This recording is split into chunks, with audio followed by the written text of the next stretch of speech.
Hello, everybody. I'm Andy Phillips, and this is Iron Concepts number 67.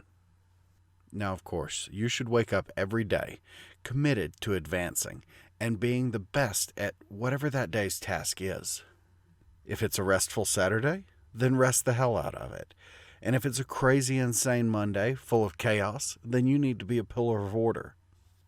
There's no question about it. Everything we do, no matter how little or how small, from how we pick up a hammer to how we turn the lights on in the shop in the morning, it can all be improved upon.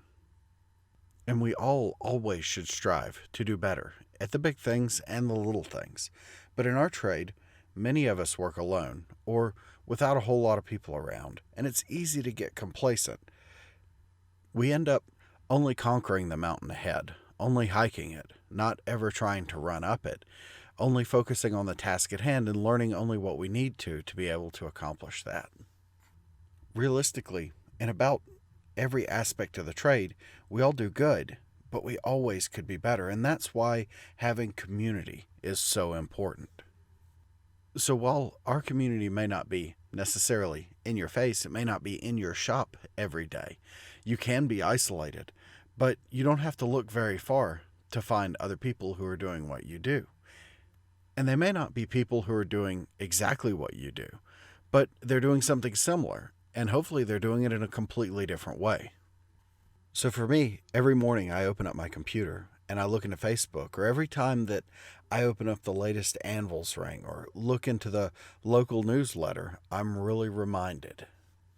I'm reminded that there's still a long way to go. Because your neighbors, your peers, your community members may do things completely different from you. They may do things in a deplorable way, ways that you would never approach things. And that's okay. That's okay. You may hate the way they hold a hammer. You may not like the anvil that they decided to buy or the way that they lay out their shop.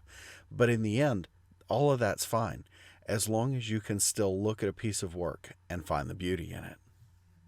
So a while back, I had a chance to work with a really talented integrated technologist, and he was absolutely amazing at problem solving. He was also very fond of pointing out that you don't know what you don't know. And I think that's a very true statement. And if you're isolated, that's very true about you. But this is one of the great functions of community. You can see in others what you don't know. You see it in the masters around you.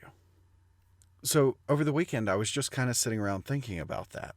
I mean, what a really powerful aspect of community. I had never really put it that way before, that it's actually being able to look around and see the things that you would have never thought of reflected in the people around you, the things that they figured out that you may have gone your entire lifetime and never seen or never been able to accomplish. And maybe you don't. Maybe you don't learn how to do that particular technique, but it's still really interesting to think of the type of knowledge that's built by community that's not the type of knowledge you would ever synthesize for yourself. And I was thinking about this as I was sitting around the John C. Campbell Folk School in North Carolina.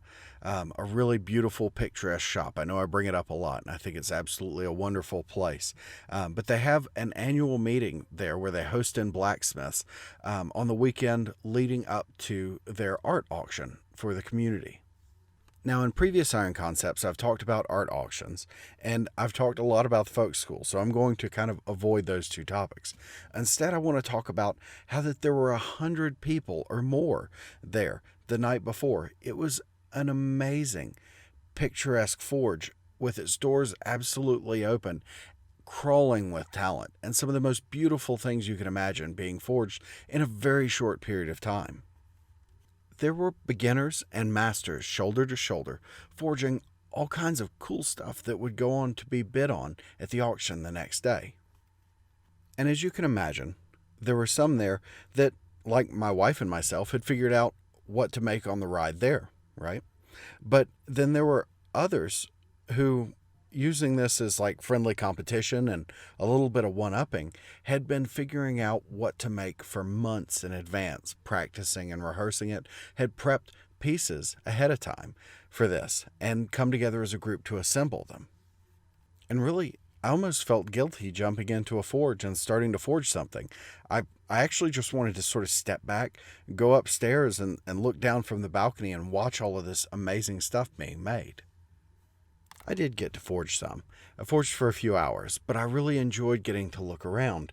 And it's really amazing every time that a community of craftsmen come together, how it pushes everyone to work harder in a way that you wouldn't without your peers. And I think a lot of that has to do with the knowledge that's gained, looking around to seeing what people are working on, what people are doing that you wouldn't do, but also looking around and seeing that nobody else does it the same way that you do either.